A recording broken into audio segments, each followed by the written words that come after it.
It's already infected your favorite game, and there's nothing you can do about it.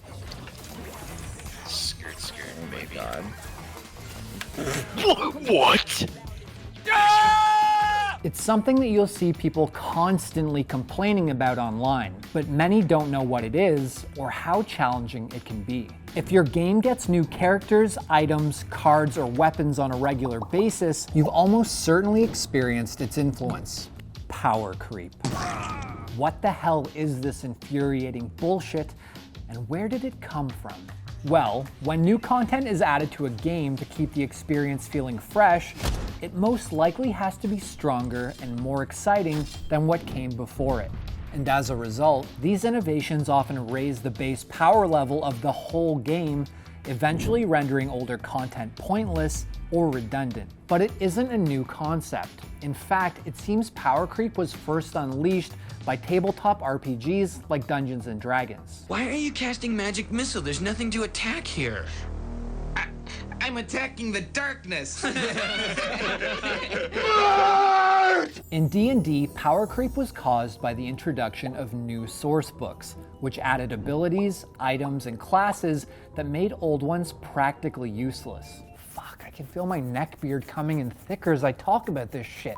In time, power creep crept its way into the next nerdiest thing you can think of: trading card games. Magic the Gathering's designers started talking about the term around 2003, further explaining it to fans in 2004. The team making the cards were trying to ensure that every set they printed wasn't going to completely negate their players' entire collection. Because if that started happening, the game would become too top-heavy and collapse. So they introduced restricted card formats to contain the creep. Right about now, you're probably wondering, so what if it gets out of control? Aren't stronger things better for a game? And yeah, that's true, but things are a little more nuanced than that. In today's ultra-competitive market, most games that want to stay relevant need a constant flow of additional content. Just look at how Epic has maintained the Fortnite craze by updating the game nearly every week. I hate so much about the things that you choose to be. The challenge for game developers with limited time is that designing new and unique content without invalidating older stuff is hard. So they usually end up introducing characters that are stronger than the rest, expansions with loot that outclasses the base games, or insanely broken cards. And this causes the baseline of power in your game to go up, forcing you to either embrace the new content or be destroyed by it. Don't kill this, please. Please, please, please. That was an error. Now this doesn't just apply to games where you have to buy the new content. Even when it's totally free, if it's still significantly stronger, that can invalidate all the time you put into a character that got power creeped out of relevance. And the worst part about power creep is that once it starts, it can't be stopped.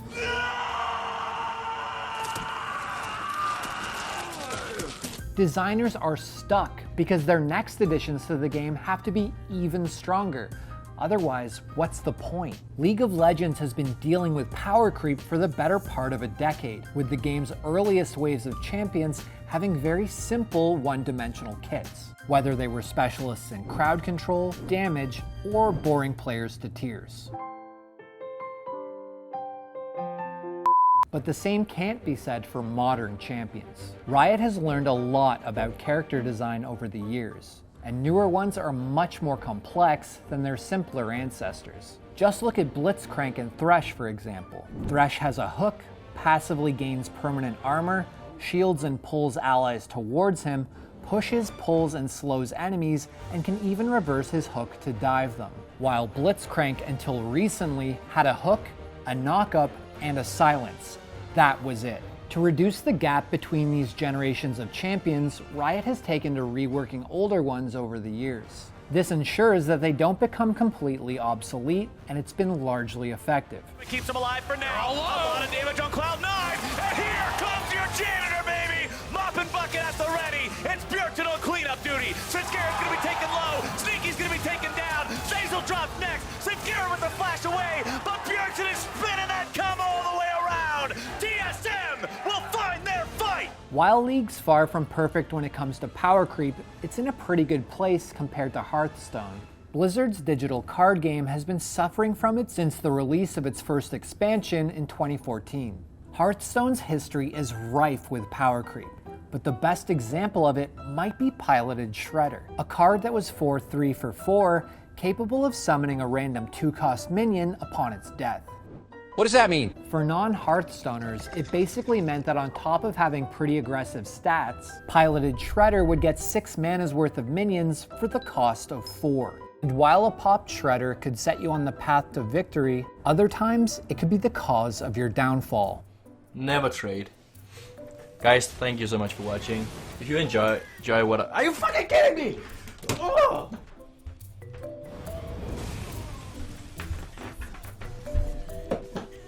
Fuck that shit. However, that small chance of getting fucked didn't matter. Piloted Shredder was so powerful that it totally warped Hearthstone. All of a sudden, every player had to look at their deck and ask if that 4-mana card was worth playing over Piloted Shredder. Blizzard tried a few things to balance out the Shredder nightmare. They printed worse 2-drops so that the pool of random creatures that the Shredder could summon got weaker. But they also printed cards with better stats, so they could attack the Shredder and actually survive. It didn't work, but more importantly, it completely changed the game. If a card wasn't better than Shredder, it wasn't worth playing. And sure, Blizzard could have nerfed Shredder like they did with other cards, but it was far from the only overpowered card in that set. Eventually, they were forced to create an entire format for older, powerful cards like Piloted Shredder, so they could go back to printing newer ones that didn't have to answer it. You never let me have any fun. Splitting up formats like Hearthstone and Magic do, or rejigging older characters like League, Overwatch, and Dota are viable ways of mitigating power creep. But they aren't the only solutions. Some developers have chosen to look at the challenge in a different light. I would say like 2 years ago, I would have said, no, we want to have like more depth to every operator, and we feel like the original one are a bit light on this aspect. And the more time goes and the more we experiment, I think there is place for both of those operators. So if we were to come back and rework every original operator, that I hope that we are going to do at some point in the future, I think we won't have everyone become super with passive and active. I think we will still keep some like super straightforward. Ubisoft likes the fact that their base operators are simple and often outclassed by their more complex DLC counterparts. Now, not everyone in the Siege community agrees with Ubisoft's philosophy. For some, the non-stop power creep of new operators and their gadgets is only creating problems for the game. Siege does have a few examples of operators that got power creeped out of relevance. Buck does everything Sledge does, but from range. And the existence of characters like Maverick and Mira has reshaped the way the game is played. And let's cut the crap. We know that Maestro is just a more viable Chef Boyardee Tachanka. Somebody touch my spaghetti! Look, no matter how you slice it, power creep is an unstoppable force that developers have to combat every day. Keeping a game fresh without destroying its foundation is a delicate balance. And while there's really no permanent fix or way of avoiding it once it's introduced, all we can hope is that the power creep can be contained and doesn't suck the life out of the games we love. Now, some of you have been wondering about Josh, and let me tell you, he's fine. I just power creeped him out of what is, so he's currently being reworked. And today, I can happily show you what Josh 2.0 is gonna look like. We've given him robot eyes with laser vision, one mechanical arm with the strength of 1,000 arms, and of course, a digital brain preloaded with every meme known to man. Smock it. And today, I can happily show you what Josh 2.0 is gonna look like. That was really clean. Just do one more time. All right. What's the sassy look? One take here. See, if I don't have to say facts, it's easy. He talks about Josh, it's just easy for him. Yeah, I just talk nonsense, man. He's gonna do As soon as you make it factual and informational, I'm fucked. I don't have to say facts, it's easy. Yeah. Let's hack it.